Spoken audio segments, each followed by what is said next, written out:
keeping it parked in my Range Rover.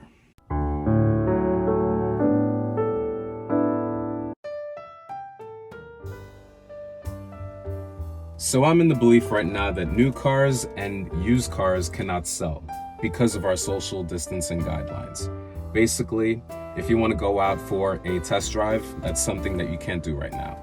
If you want to go and check out a car and see it in person and not rely on the pictures that you see online through your phone, it's quite a different experience. Seeing a car in person will help you reevaluate whether or not you can live with this car. And it takes a lot to really spend a lot of money on a product and not know what it feels like, what it's like to drive, and what it's like to feel on a personal basis when you can't establish that relationship only through the means of technology. Sometimes you look at a car and you're like, wow, that car is awesome, and then you actually drive it and you're like, wow, this car is crap. I don't want to do anything with this. Prices for homes are now currently declining. We're now noticing that the $40 million, $50 million homes are not selling. And then that goes into the next price segment where the $2 million and $3 million homes are not selling. So then if those homes are not selling first, then you have to look at the bracket right below it, and the $1 million homes and the $800,000 homes and the $700,000 homes. If those are not selling, then you're noticing a trend, top to bottom trickle down effect, where if certain homes at certain price segments cannot sell, it's going to eventually have a trickle down effect. We see it with the retail industry, where Barney's recently shut down, and now there's talk that Macy's may suffer a similar consequence because of the effect of online retail shopping. So we're seeing all these things happening at the same time with the housing market, with the retail market.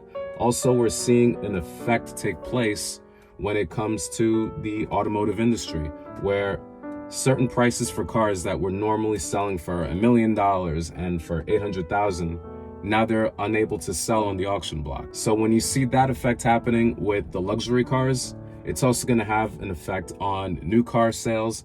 So if you're actually thinking about buying any of these products, it may be a time to hold off on purchasing any of these things, because down the line, these prices may get cheaper and only a certain segment of the population will be able to afford these things, because people are becoming a lot smarter, because they're not going to spend their money as frivolously as they once were. We're going to see a transition in how car manufacturers are now doing their business. If you were following the Instagram of Mercedes Formula One teams and many of these smaller independent car makers, you'll notice that they've been making medical equipment. They've gone into medical equipment manufacturing because they basically need to adapt to the current need that's in place right now in order to address the needs of coronavirus and addressing the needs of the people. People are not going to be concerned about buying a new car, so they're going to lose a lot of money. And right now, it's not even about money, it's about survival. And each of these car companies are going to do whatever it needs, whatever it takes and whatever it needs in order to survive and to keep their companies afloat.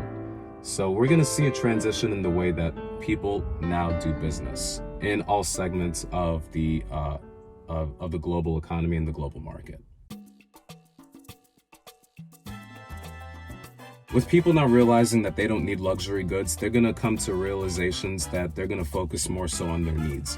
People are going to focus their priority on shifting their thinking towards identifying their needs and pretty much sticking to it until the economy becomes a little bit more stable and less volatile. What you're going to see now are people behaving in a way that is going to shift from our norm as American consumers. That's going to be exciting to see how the economy shifts from its current state, where it's been stricken by the coronavirus, and how we start to behave moving forward. We don't know when we're going to be free to drive again, when we're going to be free to do things as freely as before. So it's going to be interesting to see how we move forward as a society and how we start to behave once these restriction bans are lifted. Are we going to be able to hug each other again? God only knows. So we just have to see what happens as we move forward. I'm curious to see what's going to happen with the 2020 inventory for all these brand new cars that are going to end up on lots, because all these car prices, I believe, will drop. I mean, 2021 is going to start. Our 2020 car is going to still be on the lot. Leave comments down below to share your opinion, and let me know what you think, because I honestly don't know what's going to happen with all this excess inventory, especially with cars like the Chevrolet Corvette, which was slated for a massive reemergence with a mid-engine chassis sport design.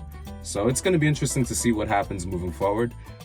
Share your thoughts, share your comments, share this video with friends to see what they think. So I look forward to the next video, and I'll talk to you guys soon. Take care.